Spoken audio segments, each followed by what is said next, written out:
This podcast brought to you by Digital Diamond Entertainment. All right, Vex, run the intro. So when am I getting paid for this? Kind of like a podcast, sort of, but not really. We're podcast-ish. What's this ish? What do you mean ish?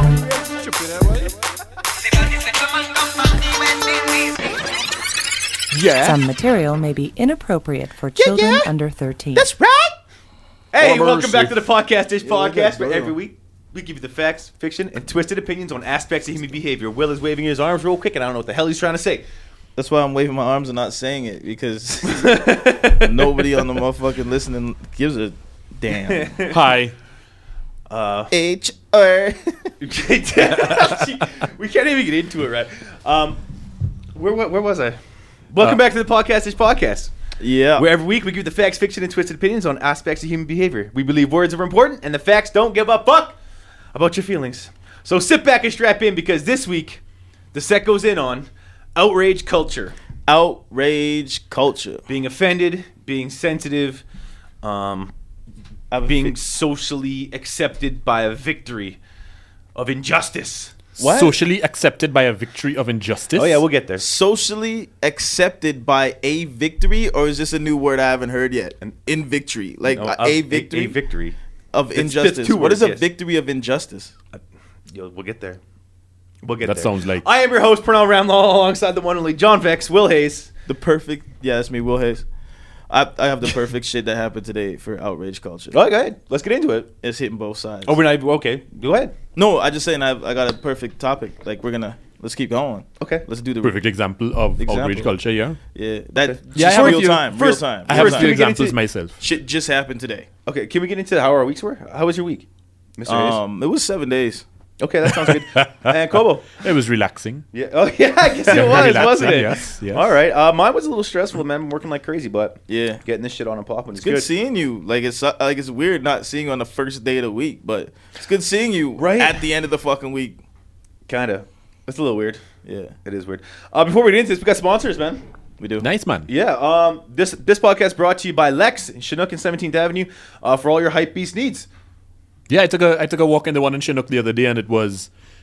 yes, it was a hype beast dream. Yeah, it was dope, Absolutely. Absolutely. Jordans for days. Yeah, it was dope, right? I mean, the one in Chinook is really it's a little cramped, but it's dope because they got all the stuff like right there wherever you need, and Yeah. the service is ridiculous. They got like 3 or 4 people on staff all the time. Yeah. So it's good. Whatever you guys want, you can get there. The one on 17th Ave though, that one's the dope one. It looks like a house. Yeah. You go in, there's two or three different floors, man.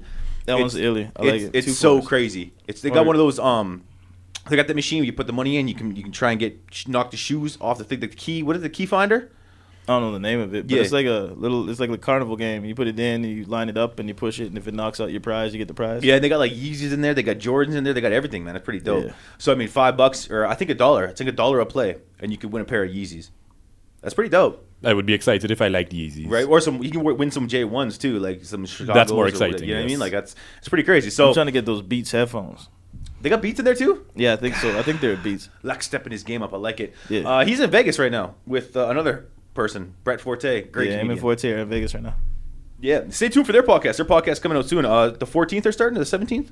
When are we starting that? Next Wednesday. Yeah, next Wednesday. So next Wednesday after this one, I'm recording their very first episode. It's gonna be dope. I don't know, probably release it on the Friday or something. We'll figure something out. It's gonna be good. Mm-hmm. Outrage culture. Outrage culture. Where do you guys want to start? Should we start with? I could not find a definition of outrage culture on Wikipedia, dictionary, anything like that on the regular sites. Right. So what you two fools told me to do was take the word outrage and take the word culture. And put it together. And mash Oh, that's them where you together. got that fucked up thing? The victory of injustice? Is that where you got that No, from? that's an actual sentence that's that real? makes sense. That actually makes sense. Yo, maybe the earth actually is flat. Did you hear this new shit? They had the donut It's a theory. donut earth The now, donut yeah. I think I posted. Yeah. I was like, "Are you fucking kidding I'm me?" outraged by that. It makes me very vexed. And angry. Cross, Hungry, miserable. Exactly. All of the above. You guys are weird. Well, Hayes, what's going on with you, man? You don't seem regular right now. What's happening? No, I'm regular. I'm he's very regular now because he's taking his Metamucil. But anyway, I was going to say, you I eating eat apples oats in the morning? brat, brat, coffees, brat, brat, brat, brat, Taco prune Bell. juice. Wrong. All right. We get into this. Ka-chlunk. So, outrage culture, as defined by Urban Dictionary, because I could not find it anywhere else. When people play the victim card and bend over backwards as to be offended whenever possible when they aren't really. using hissy fits, political correctness, character assassinations, and a false sense of moral authority.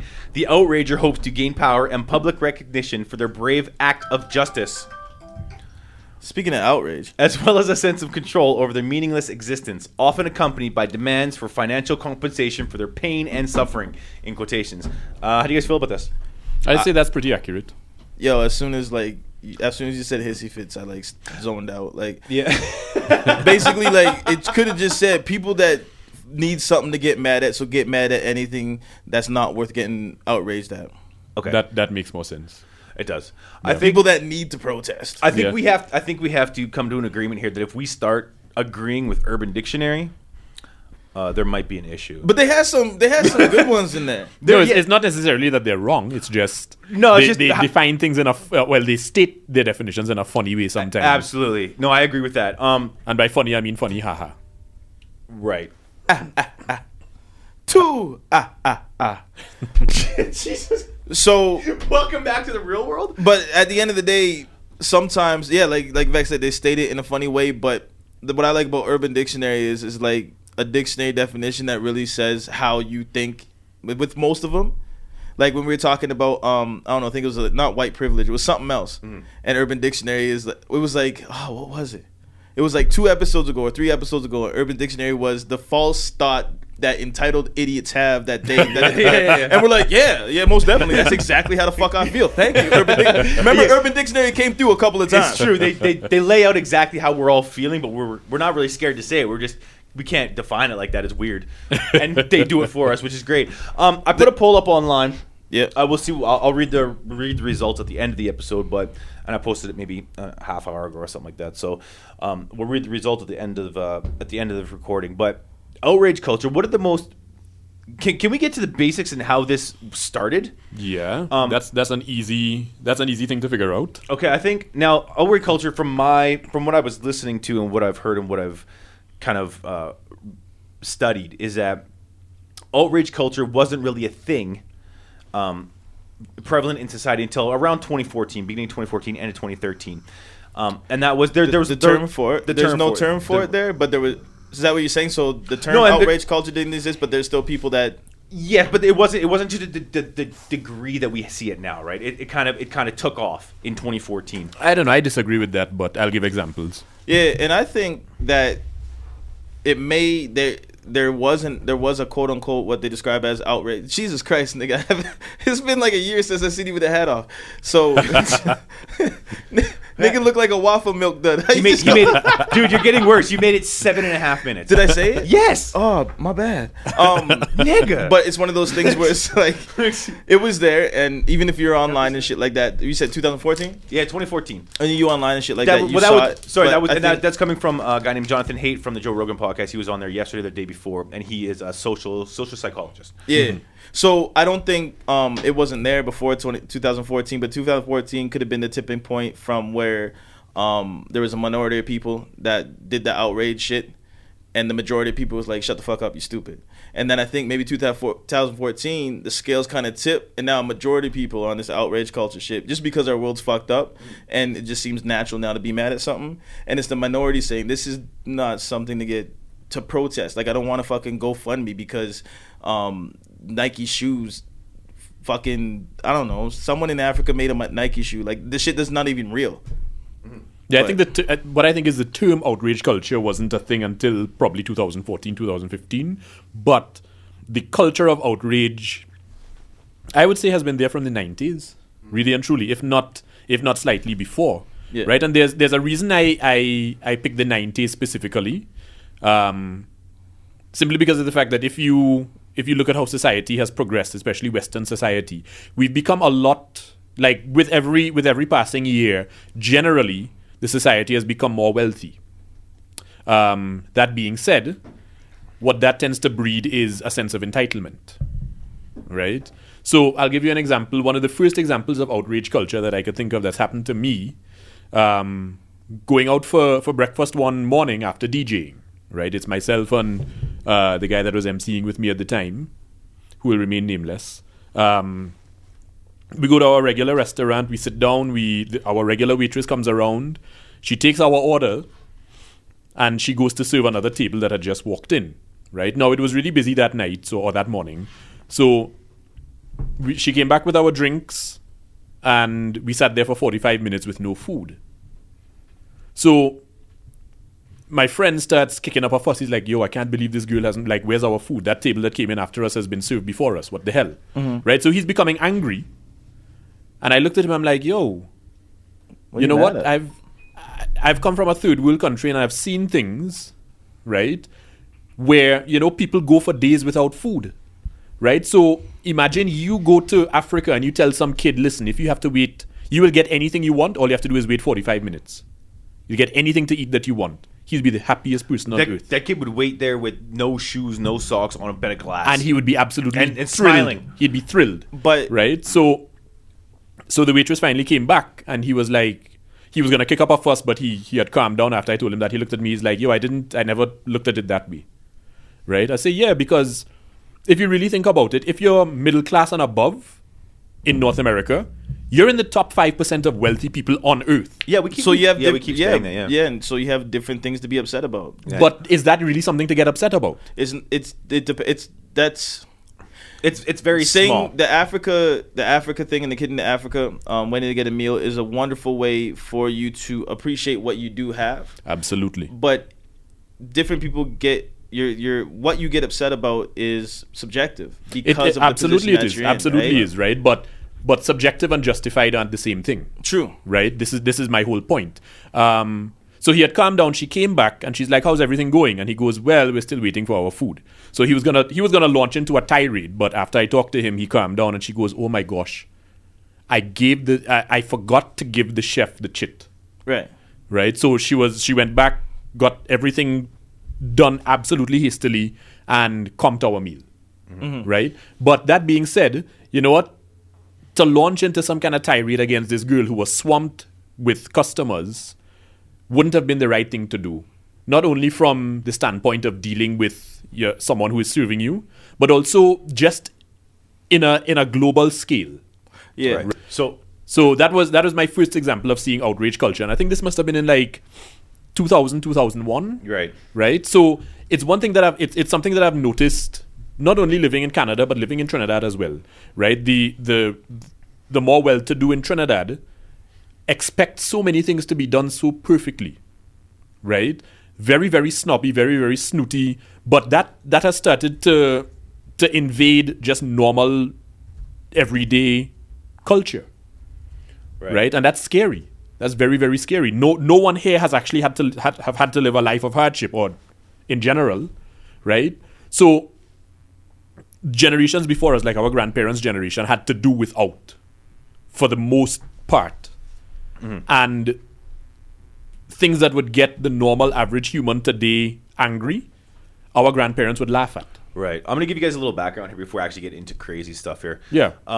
So, from what I understand, against this is from Jonathan Haidt, a social psychologist, and he says that in the 80s and 90s, where you first started seeing more people being noticing social issues that they wanted correction of.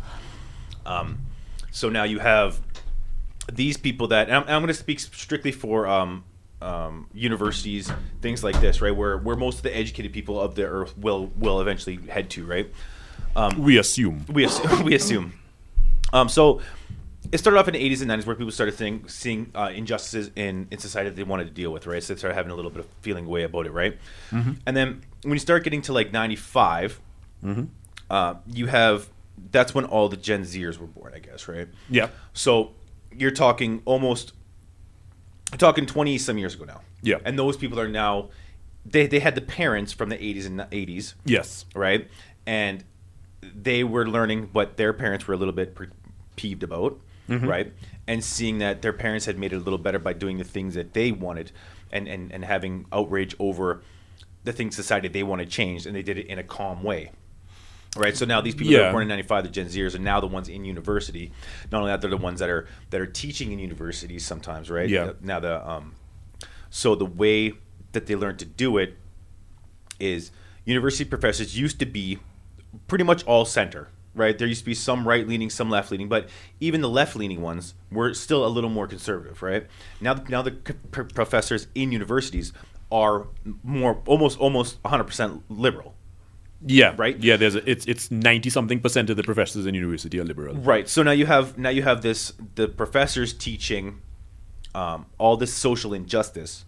Yes. To kids at what they perceive to be social injustice, which Yes. really isn't, right? They'll take it and wrap it into this nice ball, whereas they have to teach to the most sensitive person in that class because it's deemed that if you are to offend one person in class, there's this open policy now in universities that if there's one person offended, you can complain anonymously.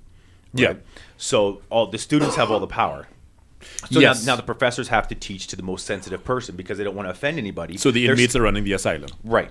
So it's come to the point where students that are undergrads, 17, 18, 19, 20, 21 years old, aren't being taught what they need to learn. They're being taught that being offended by something means that you are right. They're not taught that your feelings only mean that your feelings, how you feel about something. Yeah. They're not taught Yeah. the facts, and they're not taught. Well, there's a bigger issue at hand here, right? The bigger issue isn't necessarily even what's being taught.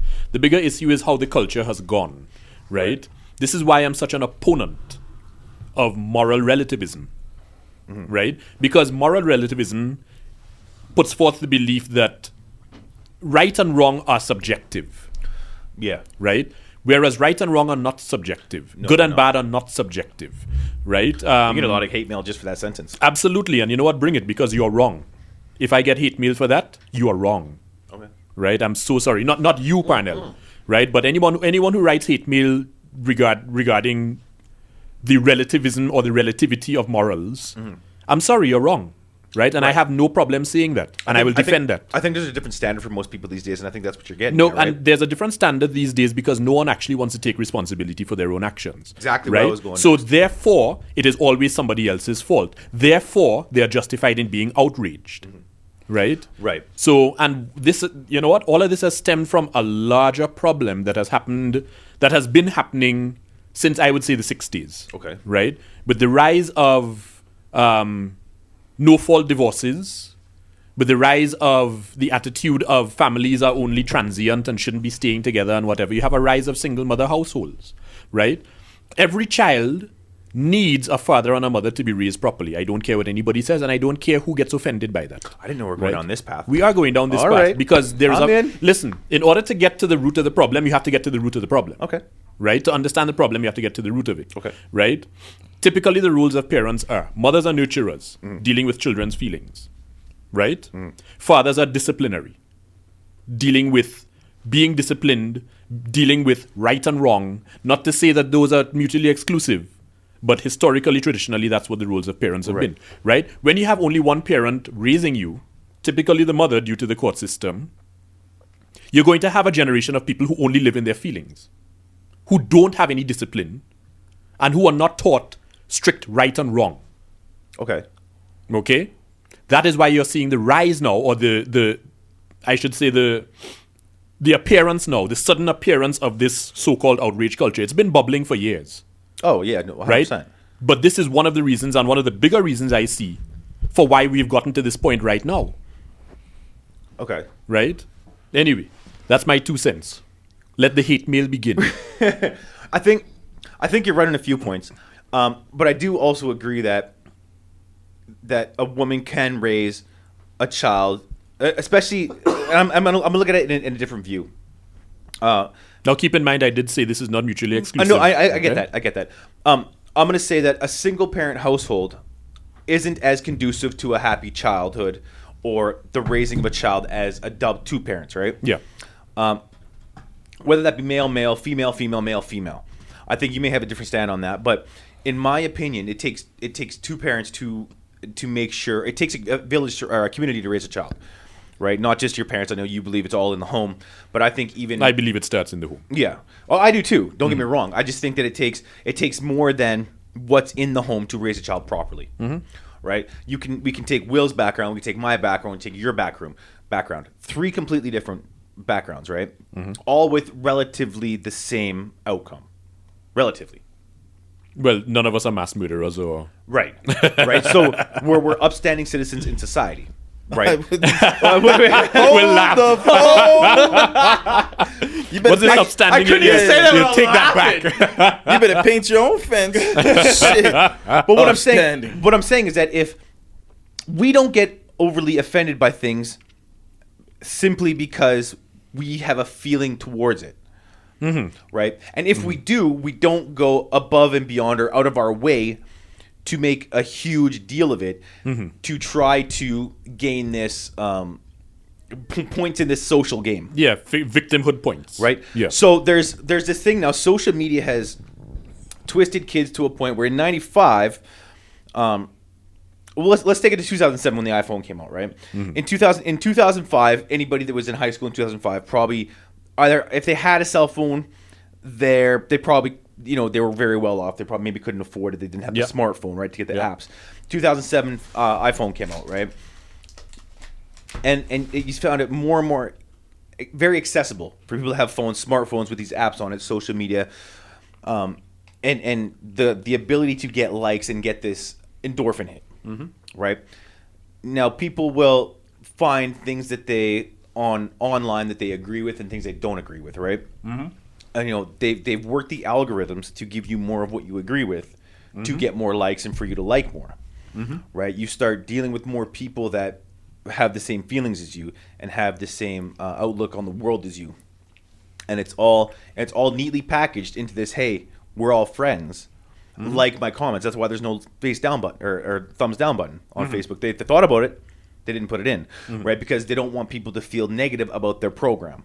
Yes. Right? So when you start having this culture, online culture of posting things and seeing how many likes you can get, and it's a competition now. We're in high school, right? It's a competition to see who can get the most likes. It's almost like it's almost like being picked first for the basketball team or some shit, right? Yeah, you want to feel like you're a winner all the time. You get this social recognition saying, oh, this guy likes, or how come this person hasn't liked my post? Oh, this guy likes all my posts. Whatever it is, right? You want to keep that feeling within you. We're all searching for the victory. Yeah. Right? When you can get it with that little endorphin hit, right? You keep looking for more minor things to get a victory on, right? So if you can find something that you feel badly about or have you want to be outraged about it, and you can get a victory over another person by bringing that person, whatever that person said, no matter how minuscule, to light, and everybody else is going to agree with you because they feel the same way, no matter how tiny it is. Yeah, you're going to get this validation. That's the win. Yeah. That's the validation. Yeah. And I think it's become so prevalent that it's like people are scared to have conversations. Hence this fucking podcast. Yeah, but here's, you know what? This is the scary thing about that. And I'm going to use two people, one an athlete, one arguably an athlete, Michael Jordan and Hulk Hogan. Okay. And I'm going to use those two people very specifically because I think it illustrates a point of what happens when things do not go your way. Right. Okay. So before I get into the two experiences of theirs that I think are very good lessons for everyone, we're only going to see this outrage culture get worse because now we're giving our, elementary school kids participation medals, right? No one ever has to deal with a challenge anymore. If you do not have to deal with any challenges, you cannot grow. Yeah, you cannot. You can't develop. Right. If you cannot grow, then you become weak. Right. So. First off, Michael Jordan. Michael Jordan did not make his high school basketball team. You better believe sophomore year, yeah. Right? You better believe that man worked his ass off to get to where he wanted to get. That's a defeat. Right? He was defeated and he overcame that defeat. Then he was defeated in the finals 2 times in a row and said, "Fuck that, it's never happening again." Exactly, right? No one came to him and said, "Oh, Michael, you know what? Yeah, you didn't make the team, but here's a medal anyway. We let you play regardless." Right? He was probably outraged. But outrage, he pointed that outrage to himself. Right. He used it on himself to funnel his absolutely right. Channel his energy. Right. The reason I bring up Hulk Hogan, same thing. Right. Hulk Hogan went to see. He got the idea to become a professional wrestler. His first trip to a trainer, a guy named Hiro Matsuda. He went in, and I mean this big 6'7", 300-pounder. Matsuda looks at him, puts him in a leg lock, and breaks his leg to prove a point, and also to hope like. that he wouldn't come back. He's like, yeah, you think wrestling is, just a little bullshit? I'll break your leg, right? That's a defeat. Right. Hogan was like, screw this. 6 months later, showed right back up at Matsuda's door. He's like, no, I'm doing this, right? If these two men did not have to go through that, they would not be the men they are today. Right. Right? They would not have had the success that they had. Right? So, becoming outraged about something, be outraged all you want. How are you going to channel it? Right. I don't think outrage. You should be outraged. I think you should be upset. Be upset about it, and then you have to talk yourself. If it's a legit injustice, absolutely. Right. But you have to be able to talk yourself through why you're upset and deal with it in a way that makes sense, right? You and I were talking before the podcast, and I said we have good intentions laid with bad results or bad ways to go about it, right? Yeah, bad methods of dealing with it. Right. And it's one of those things where it's like let's take and I'm gonna use the Jonathan Haidt again. He goes into this example where he said we were all turnkey kids, right? We could when the lights came on at night or when the street lights come on, we had to be home, right? Yeah. My parents were like, I don't care where you go, just come back. Yeah. You know what I mean?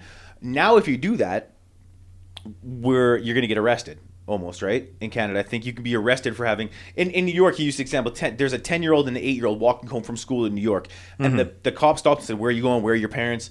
And the father was arrested. What? For negligence. And he's like, listen, I taught my kids how to go to school and how to walk home from school. Yeah. They wait for each other, they look after each other, and then they travel home in the path that I directed them to. Yeah. Right? I'm home when they get home. But they need to know that having this independence to get home is a challenge that you shouldn't be afraid, right? Now this thing about, we had this whole thing come up where your kids could be abducted, or your kids could be kidnapped, and it got so blown out of proportion that people started a legislation saying you have to pick up your kids from this stop, and they can't be home before a certain, if they can't be home by themselves until a certain age, and it's to the point where it's like, let's stop right there. The age where we live and where we can relate to, where a kid can't be home alone, has not changed since our generation. Right. What are you saying?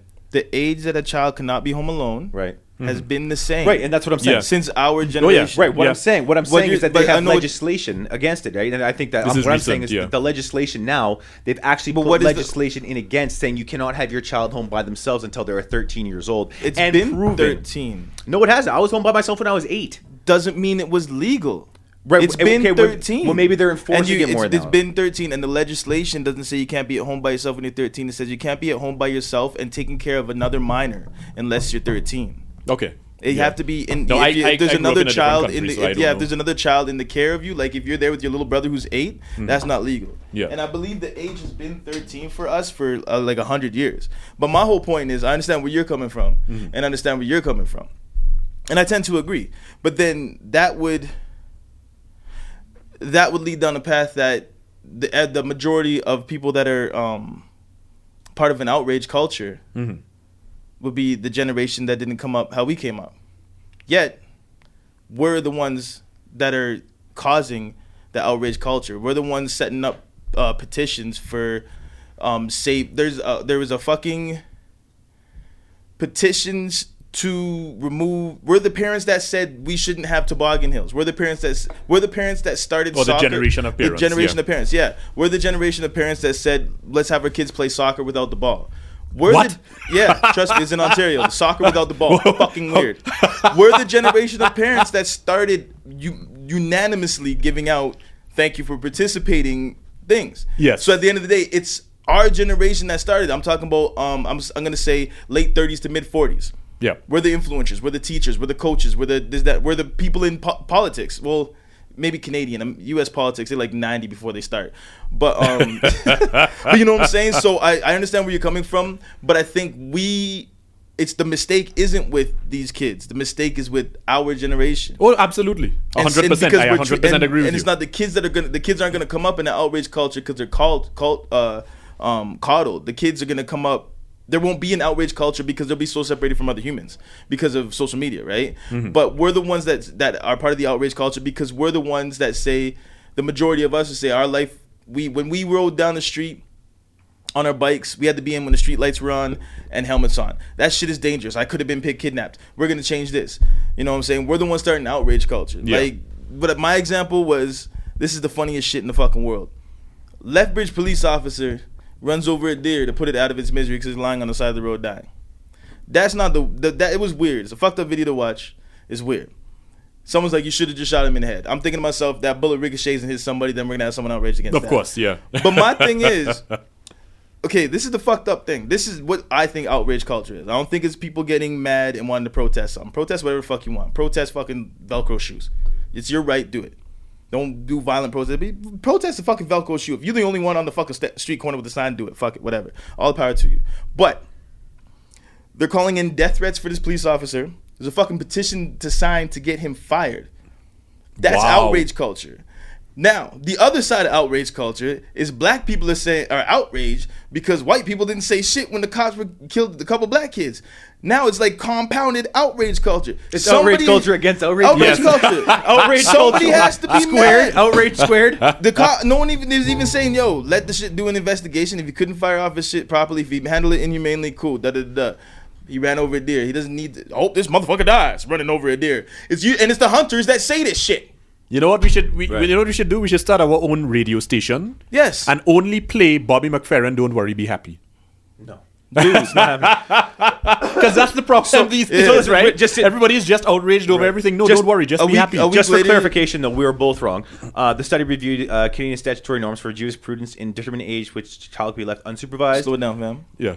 I heard Jewish prudence, something like that. I don't think that's Jewish prudence. Yeah. So where- only 3 provinces establish a minimum age, 12 Jer- or 16 years old, at which children can be left alone or in charge of other children. Quebec is the only province with an age limit for leaving children unsupervised in a vehicle, which is 7 years old. Age is only one of the child makes factors sense. generally considered by the courts in assessing adequate care and supervision.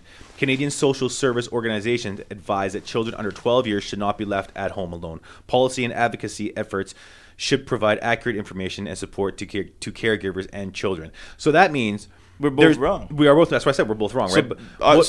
But what I'm saying is that there's now police enforcing or trying to enforce this. Was this thing- in thing up- Calgary? This was in New York. Oh, well then fuck, I don't know. What I'm reading New York could right be now. different. What I'm reading right now is from Canada. Canada, yeah. Right, but It could be different in New York. Fuck. right, and that's what I'm saying is that. But I mean, it's New York. it's Northeast. That's what I'm saying. Who cares? It's New York. You You have can two- get kidnapped by a rat. And I'm not talking motherfucking They're like Donnie 20 Brasco. pounds. Yeah. It's like a rat's No, I know what carrying you're pizza saying. downstairs. You Like, know, I just wanted to clarify that because I think I was going to a place where I was like, okay, let me just figure this out, right? But it's to the point now where people are so outraged at what other people are doing in their private life that but how is I don't think the officer Officer, you're Ossifer? right, yeah. just giving you nothing for Officer. you're drunk. officer like I haven't been arrested in so long. Like I don't even know You how haven't had to it say the anymore. word. I don't think the officer was a part of outrage culture though. He may actually have been doing like if he had to lay charges that may have been because of the law and he had to follow the rules of the law. Maybe just having a bad day. Right. Like I do feel like I'm not saying- maybe like assess the situation. If this I know some very, very mature 12-year-olds. I know some very, very immature 32-year-olds. Yeah, no, I'm not. Right? I'm not placing But- any kind of blame on the police officer. What I'm saying is the culture that led up to him having to stop these kids because of legislation put in New York. That's what I was getting at, right? But is that the culture that put it in there? If that legislation was in New York, was it because of the culture? Well, originally- was it because there was a originally huge what thing? Was there another a fucking Okay, 48 well, originally, fucking mass killer? That originally did what I was kids? getting at was that we were brought up. There was this whole thing about that went on, like, oh, the streets aren't safe anymore, and you protect your kids because they're a bunch of kidnapping, right?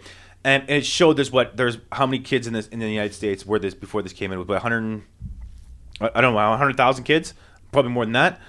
In just New York or whatever, right? Your chance of being kidnapped, I think the stats were 157 in 100,000 or some shit like that. What are your chances of being hit by a drunk driver?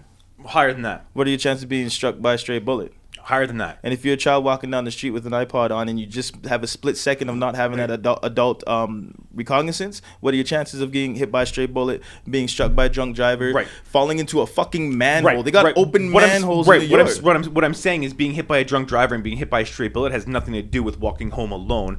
It does. Being If you're walking home with an adult, you're probably on one side with the adult, and you're probably being monitored. Or letting your kids play outside at an age you feel that they are responsible. Right. That's an age that you feel that they are responsible. Right. I'm not saying let a 4-year-old walk home. No, but I don't even know how this oldest kid was. But however the older kid was, they were 10 and 8. Okay, so before we even, like, I agree with you. It's all assesses on the maturity and the situation.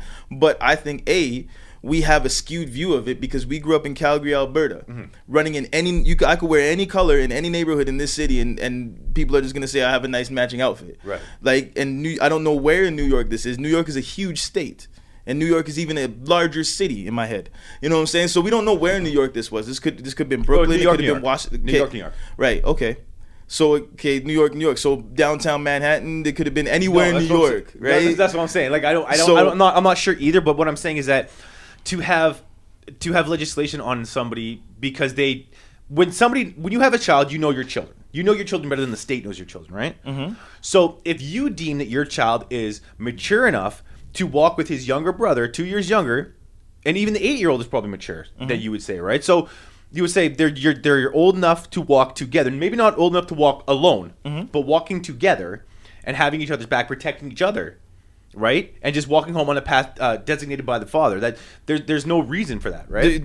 Reason or not, I do not feel that he should have been charged or whatever. There should be some No, big thing. he wasn't charged, right? Regardless of how mature you think your children are, if you're doing something that's outside of the law, regardless of how stupid the law is, at that point, it's the law.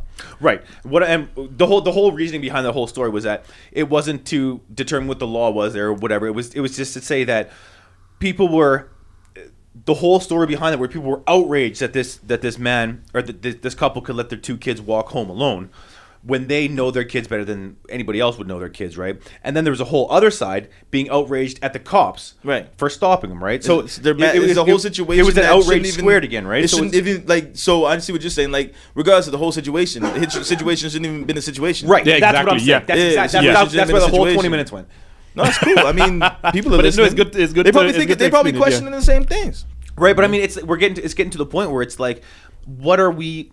We almost have to walk on eggshells, walk on our tippy toes, right? Yeah, absolutely. And if you try to do the right thing, like you're gonna get outraged no matter what you do. Yeah. So people are picking the least path of resistance. Yeah. No, don't even pick up the path with the least resistance, because sometimes the path with the least resistance is the path that you're supposed to take.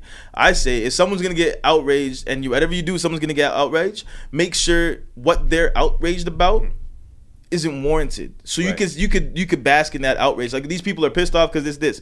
Well, I didn't kill anybody. I didn't kidnap nobody. I didn't cause harm. I don't think to anybody. So yeah, I don't think people aren't really doing their research on what other people are outraged at, right? This person's outraged about that. I'm gonna be upset too. Yeah. Right. Well, yeah. And then you get that group think mentality, and the mob mentality comes in, right? And then you're like, okay, it's to the point where it's like, what the fuck, right? Like, do you know how many people hate this fucking podcast? And you also know how many people love this fucking podcast? No. It is ridiculous. I stay away from those numbers. Fam. It's like it's one of those things where that's it's an like endorphin hit I don't need a piece of. It's one of those things where it's like I look at the numbers, I'm like, holy fuck, people love us. Then I see all the fucking comments and all the messages I get. I'm like, are you fucking kidding me? Did you even listen to what we were trying to say? Like, people will pick one little thing out of what we say and turn that shit into a meme and just send it. I'm like, what the fuck? Take one thing out of context, right? And that's the problem, is people aren't listening to the whole story. They're getting little pieces here and there from what they choose to hear, choose to listen to, and taking that and running with it. I think that's beautiful. I think actually that should be happening. Taking little pieces and running with it? Out of context? Because it's always been happening. Oh, it has, absolutely. But just because something has always been happening doesn't mean it's the correct thing to happen. Yeah, no, it doesn't mean it's okay. But this should be happening. People always have been taking things out of context, and the consequences may have been more severe when they didn't actually have a direct outlet to who they're taking it out to. You had shit getting mailed to radio stations and raka. Now, I've never heard of that radio station. Raka. WKRP playing classical all day. Venus flytraps on there. But so what I'm saying is, like, in the essence of what you did to outrage somebody wasn't morally wrong. Yeah. it's not. On the other hand, it's still not morally wrong to be outraged about something. No, it's not. Death It's threats not. and everything like that. But at the end of the day, if you decide to take something out of context, blow it out of proportion, make a meme about it, and send it, okay, that's on you. And that's gonna allow me to know where you are. And then the person who takes it in context and is still mad. Yeah. But since he or she put all their effort into reading or listening, they give me the points of why they're mad and they have valid points. That's the person I fucks with. Yeah, no, and so I it's understand. Like kind of like the Darwin I understand effect that. type thing, I completely understand that. And I guess being outraged in and of itself is not a problem. Right. But I do draw the line at being outraged over silly things, right? Like, again, the example I gave earlier. I remember one Christmas too, when I worked in the music store. The store is packed up, people want to make their purchases, whatever. There's a huge just collection of people at the till, right? So I jump behind the till, I look at the crowd, I'm like, can I get everyone to line up, please, behind so-and-so line, right? And one guy who he probably thought he was about to be served, but there was a couple people in front of him, jumped in line and he made this big, face and started carrying on and whatever. I'm like, sir, you know what, man? There's people this Christmas that will go without food. You're complaining about waiting an extra minute in line to buy a DVD, right? So this is why I have a problem with people being outraged over stupid things. Yeah, okay, if you want to be outraged, that is your right, but just because it is your right doesn't make it right. This is why I'm very big on not only the context, but look at what you actually have in life. Look at what you have to be thankful for in life, right? That's one thing I always make sure to do. Every time I go to church, every time I wake up, I always thank the Father for the life that He has blessed me with, right? I could be struggling for food right now, a bum on the road, with having to panhandle to make ends meet. I don't have to, right? Because I have, number one, worked hard to get where I am, but number two, I appreciate where I've gotten to, right?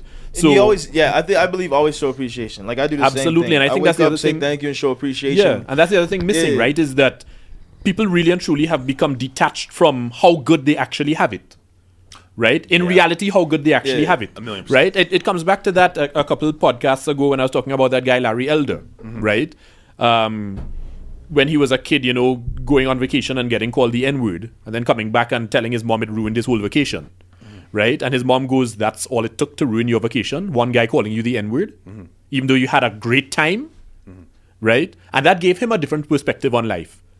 How is this going to ruin my life? How can I let this ruin my vacation? I think what people need to take from that story is that you need to be able to manage your own emotions and not worry about what somebody else is doing as much. Yes, you need. That's part of it. Yeah. Mitigate your frustration. And your outrage. There you go. Yeah. Exactly. Yeah. You need to be able to manage your emotions, manage how you are perceived and how you want people to perceive you and who you are, right? And not worry so much about what Will Hayes is doing or what John Vex is doing, right? And worry about taking care of yours and your own first, and then worry about what's going on in society and culture, right? Because people are focusing too much on what's going on outside their doors as opposed to what's happening inside their doors. Yeah, right. You know what? I always hesitate to get biblical or quote anything biblical on the podcast because I know a lot of the listeners are not Christian. Right. But that being said, there is a line in the Bible that, actually sums that up perfectly. Take the log out of your eye before you try to take the speck out of your neighbor's. Okay. Right? Yeah. So in other words, take care of your own shit first. Yeah. Right? He without sin cast the first stone. Yeah. No, right? It's a great thing to say, right? It's so difficult for people to actually do. Yeah, right? Because they don't want to look at themselves. Because people are so scared of what they're going to find. Yeah. Absolutely. Either they don't want to look at themselves, or sometimes what they're going through could be so overwhelming. Outside influences are causing the pot to bubble over. That's another great point. So if I was the person that was sitting in line and I got missed a call, I might let out an audible, for fuck's sakes. But it wouldn't be outraged, right? I'm annoyed, but I still wouldn't just be at the till like, fuck, even when I'm pissed off at whoever served me, like, I'm like, yeah, it's fine, whatever. Like, I sound annoyed, but I'm not disrespectful. We went to the Denny's the other day after the show, that one time. Mm-hmm. This was the worst service I ever had in my life. The food was horrible. Still tipped her. I think I gave her like a $25 tip because I was drinking. But through the whole thing, I just sounded annoyed. But at the end of the day, I know why her service was horrible. Because there's nobody else working with her. Yeah. She's forgetting stuff, giving people the wrong things. Like, she must have been a trainee or something. So I know why. But at the end of the day... Yeah, she was overwhelmed. Yeah. Right? And I know that I have the luxury of going into a restaurant and being served. But at the end of the day, if I have an expectation, I'm going to be frustrated. There's not going to be no big fucking... Yelp review and me screaming and yelling and cussing and da-da-da. I mean, with age too, at the end of the day, it's like, this is not something to be outraged about. But I'm gonna complain about it to my friends. Right. You know, that's what I do. I'm a complaining nigga. I complain about something while it's being no, done. it's good to talk it out as well too, right? Right, I mean, and that's not a problem, right? No, but so just to end, if I was going through something like Max, I remember when I was going through a breakup, I was gonna say not too long ago, but it was a while ago. It was a long ass fucking time ago. You're engaged now, man. Yeah, Relax. I've been engaged. I've been in the same relationship for a long time, so I'm like counting myself, like, yeah, they mesh up together. But yeah, and every single little thing kind of set me over the edge. You know what I'm saying? Everything set me over edge just because of all the turmoil I was going through. So there's sometimes, I don't think this applies to the outrage culture, because I usually view outrage culture as a group of individuals who get mad over something online and decide to do petitions or start marching for dumb shit, whatever. But there's always levels to this shit as far as people's outrage and how far they take it. It's true. But I think the levels come to what point, what level are you getting to where it becomes outrage culture, right? And you can be angry, but not right. I think outrage. I think the culture outrage is pretty simple to define, right? Outrage is just beyond angry. But yeah, no, Right? I'm not saying that. I'm saying that's what I'm saying. But I say when it gets to I think what we're trying to describe here is the outrage culture is when one person is so angry, right, and then all the other people feel the exact same way, and then the rage just builds and builds and builds, and, causes this rift in. But that's kinda weird normalcy. because it's like outrage culture is the only, not the only, but from what I'm just seeing right now, it seems like outrage culture is the only quote unquote culture. So you have the different cultures that isn't looked at as a culture. When you have what's the another culture one that we did? Cultural appropriation. No, quote unquote, then culture. A verb culture. Rape culture? Rape culture. So rape culture isn't a group of people getting together. One person rapes somebody, then a group of people start raping people. Rape culture is a mind state of certain individuals towards that verb culture. Right, and they congregate online and actually form a community, right? No, not even congregate online, form a community. It's rape. They look at rape culture there's a rape culture as community.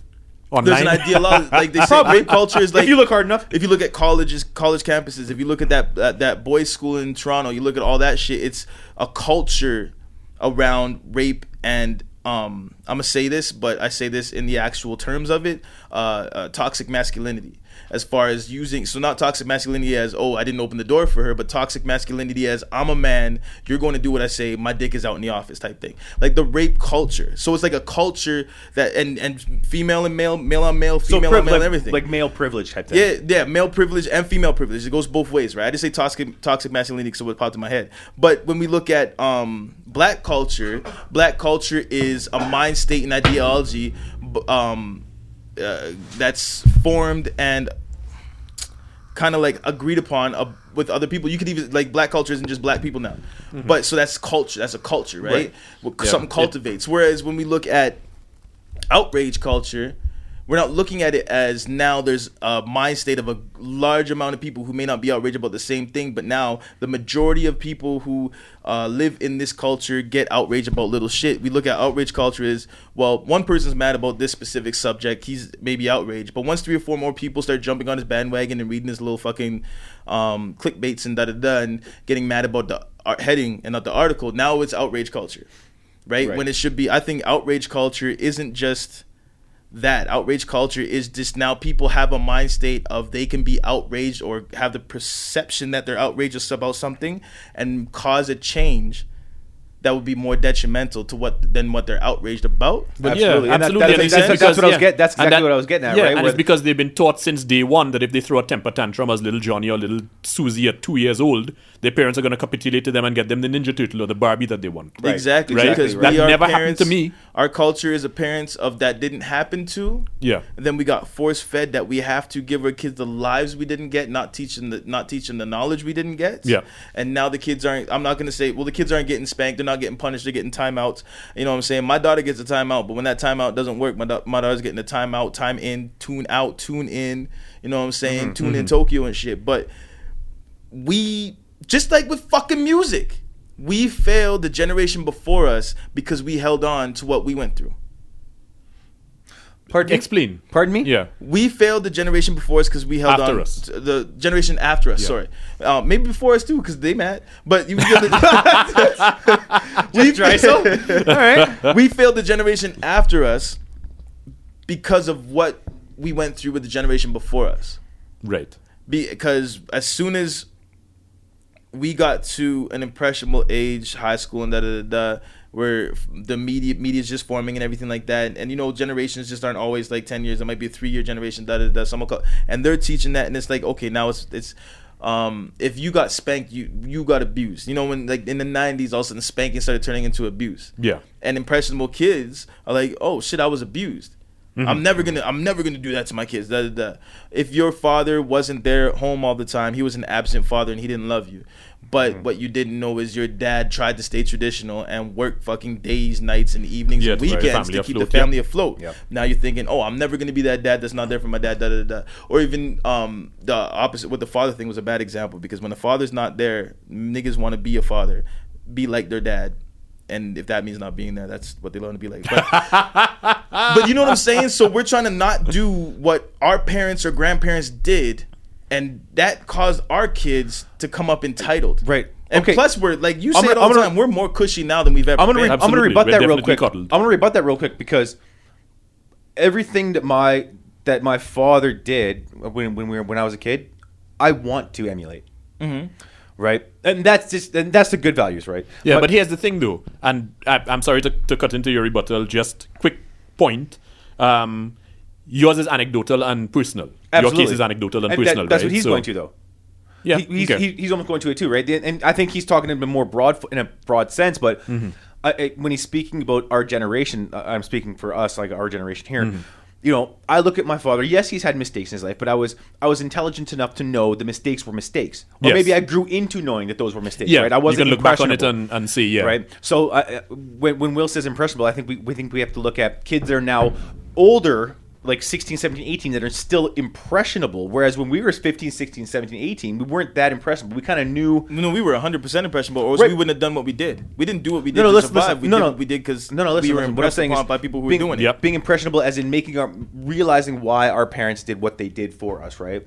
I think 15, 16, 17-year-olds now, like you said, are at such a cushy place where they're sheltered from even what their parents are going through, right?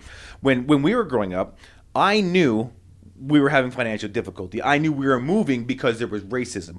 I knew that my dad was never there because he was working 15, 16, 17 hours a day to keep the family afloat, right? I knew this as a kid, right? And I think, because I didn't have the luxury of being sheltered and oh, it's okay, just go play with your whatever, right? Or go out and go with your cousins or whatever the fuck it was, right? I wasn't sheltered in a state where... That's why I said the dad thing may have been a bad example. That's what I'm saying. That's what I'm But my saying, whole we're point just is like this, impressionable, you're right? you doing everything that you can to not be like your parents, right? You're trying to set a foundation so you don't have to work all the time.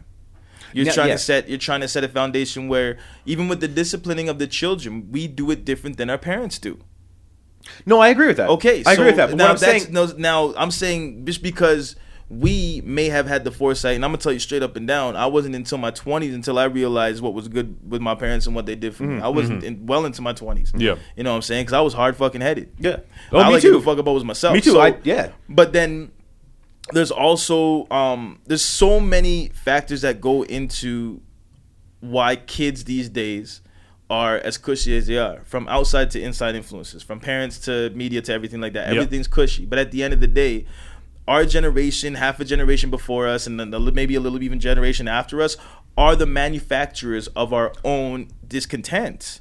We're the ones who created this. Absolutely. Yeah, absolutely. And that's my whole point. And at the We very are the least, our ones that generation created is it. the Oh, one no, that I'm not. created it, yeah. I'm not trying to give blame elsewhere. Like I'm looking inward. I'm saying, how did we go from being a society that looks at things in an objective way and tries to deal with that situation without major ramifications, as opposed to the generation now where it's like you see one little thing that you don't even know if maybe you're offended by it, or maybe you think that somebody you know is offended by it, so you are automatically offended by it, and you cause this big stink about, and causing people are losing jobs, they're losing their livelihood, they're losing their families because of these people because of inconsequential things. You know why this that is they have happening? said. You know why this is happening? What started all this?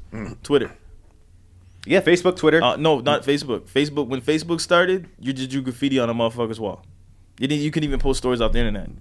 Twitter started all of this. Twitter gave people 150 characters to voice their discontent, and then linked you up with people who had the same type of discontent. 140. And then whatever it was, and then you figure out if there's a majority of these people, if there's a lot of people, and if you say something, and 50 people say the same thing and tag you and like your shit, you think it's a lot of people. Right. Now, if there's a lot of people from different places in the world who feel the same way you feel, all of a sudden change is going to happen. So now you have people on Twitter. Twitter was the first one to get people to join up with the same ideas. And then ideas start turning negative. They start getting cushy. I disagree slightly. Well, hold on one second, because Yeah.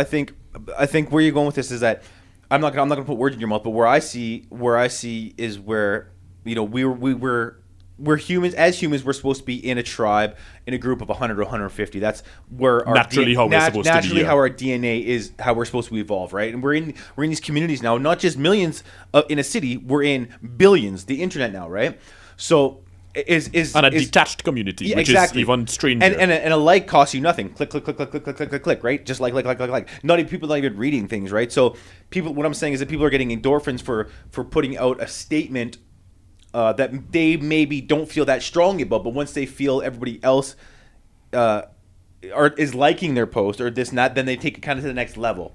It's almost like testing the waters. Okay, that But hit, now let's go higher. Here's the thing. I don't think Twitter necessarily started it, but this is why I slightly disagree with you, Will. I think it magnified the problem. I don't think it started the problem. I think it magnified the problem, because really and truly, Twitter would have no teeth if all of this outrage led to no results. Right, but Right? Twitter's the Which reason is- why there's results. Well, no, not necessarily. The reason why there are results is not because of 50,000 likes or whatever. The reason there are results is because the people who make the laws, enforce the laws, uphold the laws, are now capitulating to the spoiled brats Right. that are throwing a temper tantrum. If one spoiled brat Right? throws a temper tantrum, is a large corporation, company, political thing, anything going to do anything?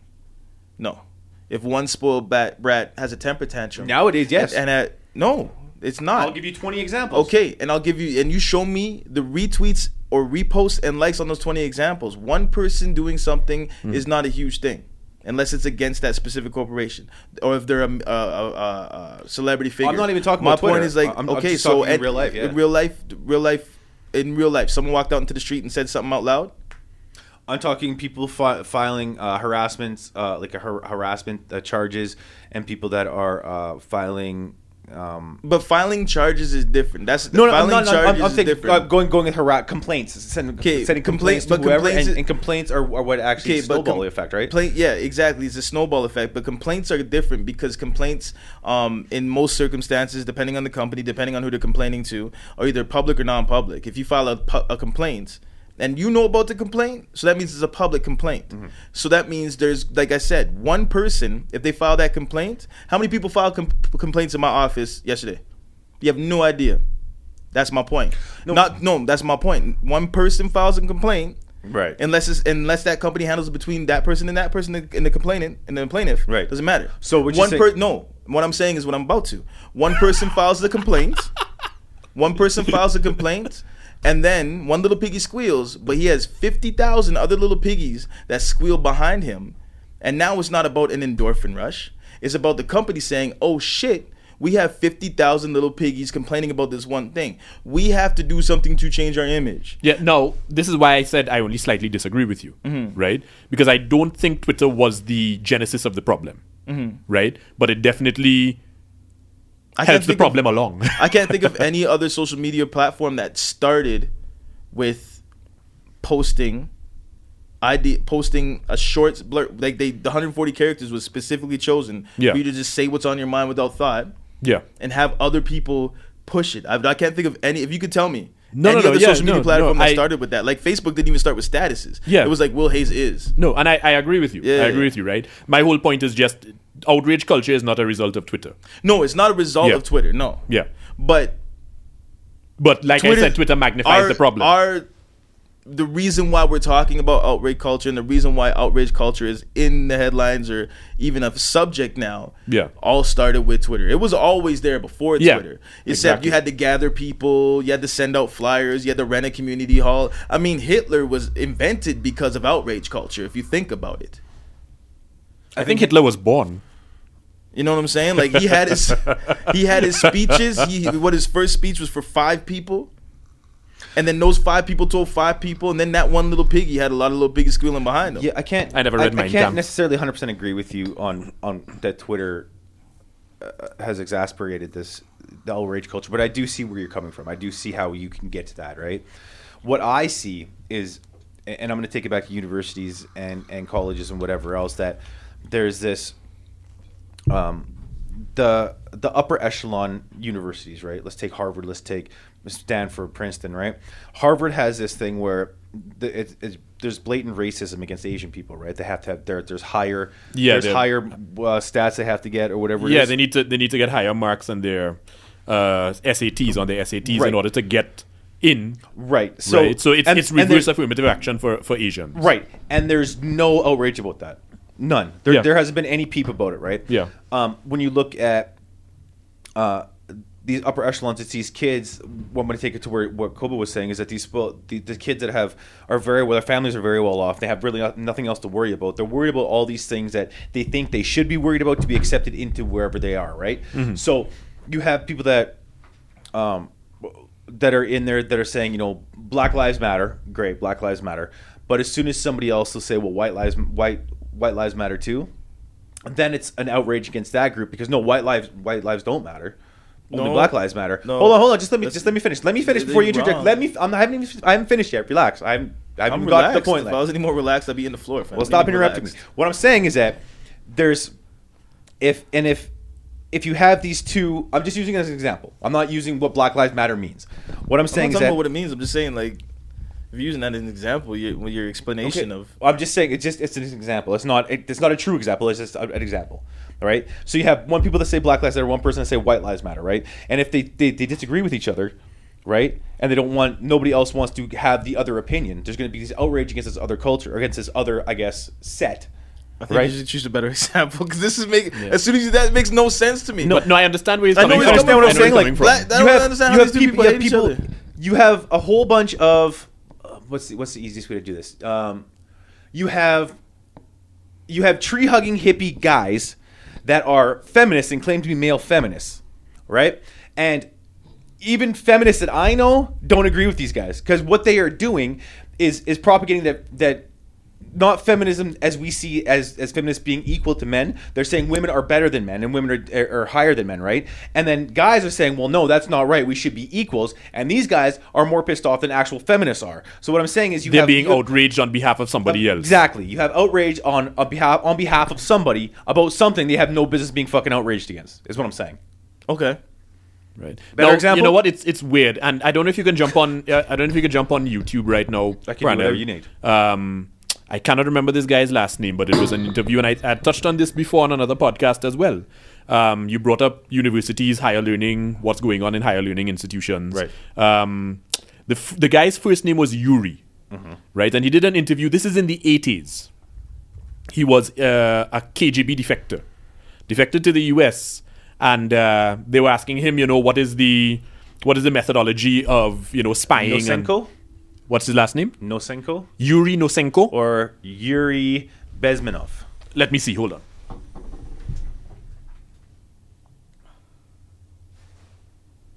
Okay. This guy? Yeah, Bezmenov. Bezmenov, Yuri Bezmenov, and it would be very beneficial for all our listeners to actually look this up. Could you spell it out for me, P? What get to what the video was about. Yeah, There's a what the whole bunch video of was it. about was the KGB method of destabilizing a country. And what the interviewer had asked him, what was the methodology and whatever, he goes, it's not like a James Bond movie where spies go in and get secret information and whatever. He's like, that's probably about 30% of what we do. How to brainwash a nation?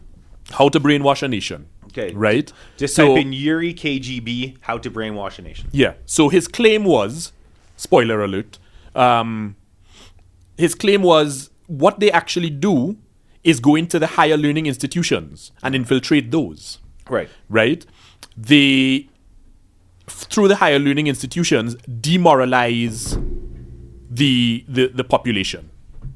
And by demoralizing the population, what ends up happening is, even if you show this person who's been demoralized that no, 2 + 2 is 4, and the sky is up and the earth is down, they will not believe you. Like, they will not believe facts because they've been so demoralized.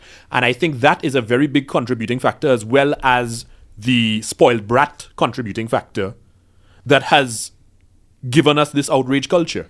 So right? you're going tinfoil hat on us, and you're saying there's actually A little bit, absolutely. Okay. You're saying Absolutely. there is people trying to disrupt the countries, right? Absolutely, right? But then the US was trying to disrupt Russia all the time as well. It's true. So, Don't they have Cold War spies still in the United States that were born Absolutely, yeah. born in the States and they were just raised as KGB? yeah, there was one Democratic Party member, like was it that- Manchurian candidate type shit. Well, no, it wasn't, not Manchurian candidate.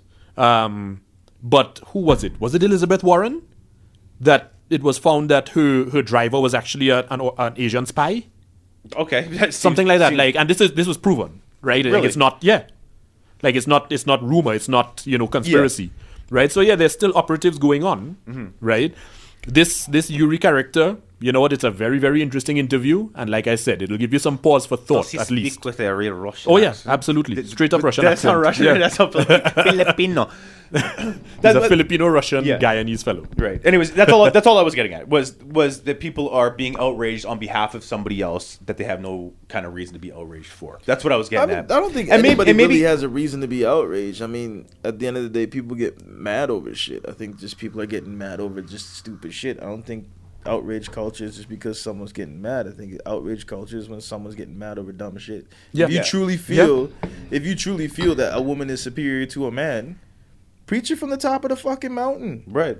Have an attitude with anybody who says that you're wrong. Okay, cool. And then lay them down with what you think are facts that make women superior to men. I do think women are superior creatures to men, which doesn't make them better. But I tell you right now, if anybody in this room got cramps as bad as a woman giving contractions, probably put a bullet in their heads. I'm just saying the female... That makes them stronger. I mean, yeah. Exactly. A female was built to withstand a lot of things that a man can't, and vice versa. But I mean, at the end of the day, a man can't operate without a female. Yeah, but you're kind of forced to say that you got like 18 baby mamas, right? Nah, I got, first of all, my baby mother's... I think it's only 15. Okay. But sorry, 15 baby mamas. The reason why I got whooped a lot as a child, because there's not a female that has ever lived on Earth that could force me into saying something. And I took a lot of ass whoopings. All right, well, let's wrap this motherfucker up. Will, give me your closing on this, man. What do you think? I don't know, man. People are gonna get mad. People are gonna get mad. People are gonna fucking speak out against shit. It's natural. It's happening more. I just think you need to choose your battles wisely. Stop. Amen. Choose your battles wisely. Exactly. Stop freaking out. At the end of the day, post your opinions. Post everything you want, but know what you're mad about before you're mad, so you know you're mad about the right thing, or at least do a your part of research, it. right?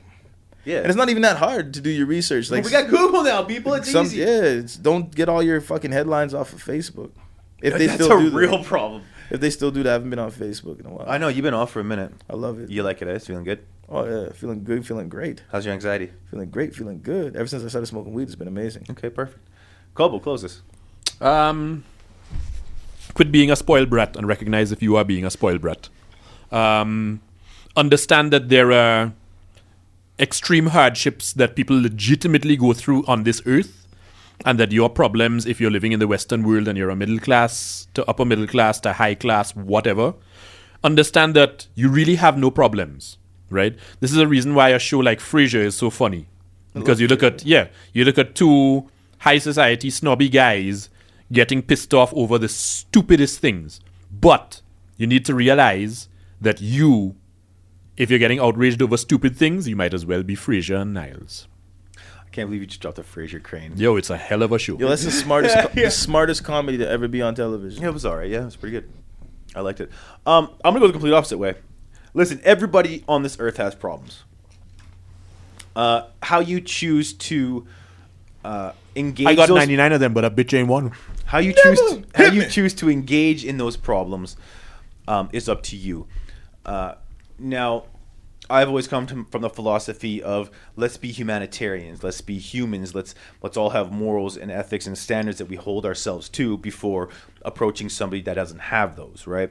You need to sometimes be the bigger person, be the bigger man. Sometimes being the bigger man means letting the fight go. Like Will said, choose your battles wisely. Like John said, there are worse problems in the world.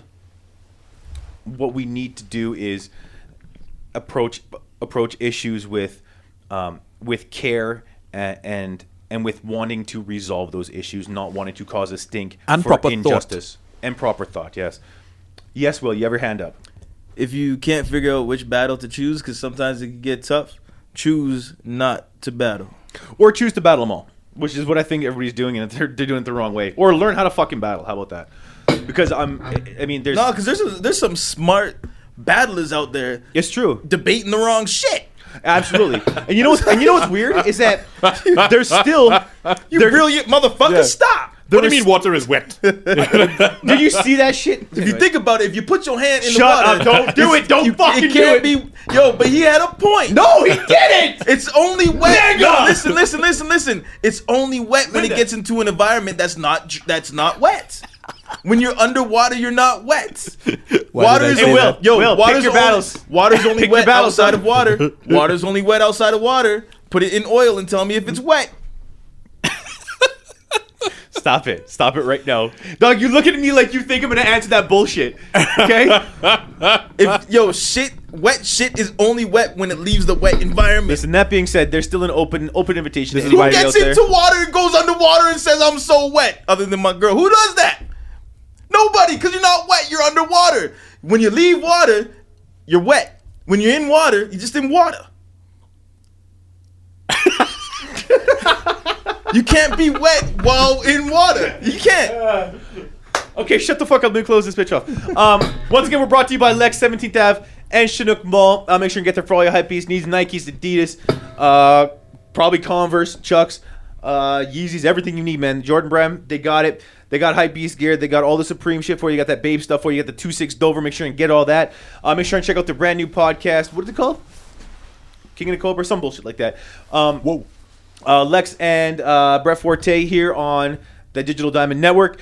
And listen, there's still an open invitation to anybody that has an issue with anything I say on this podcast, on any of the podcasts. If they want to come on to any one of the podcasts and debate what they deem that I felt, or that they deem that I said wasn't right, you're more than welcome to. Make sure and come with your facts. Invitation hasn't been taken up yet, and I don't expect it will be, because really, as this episode has proven, we are fighting a battle that shouldn't be fought. I'm not even fighting. Not me, not us three. The rest of the world is fighting a battle that can't be won. And with that, we out this motherfucker.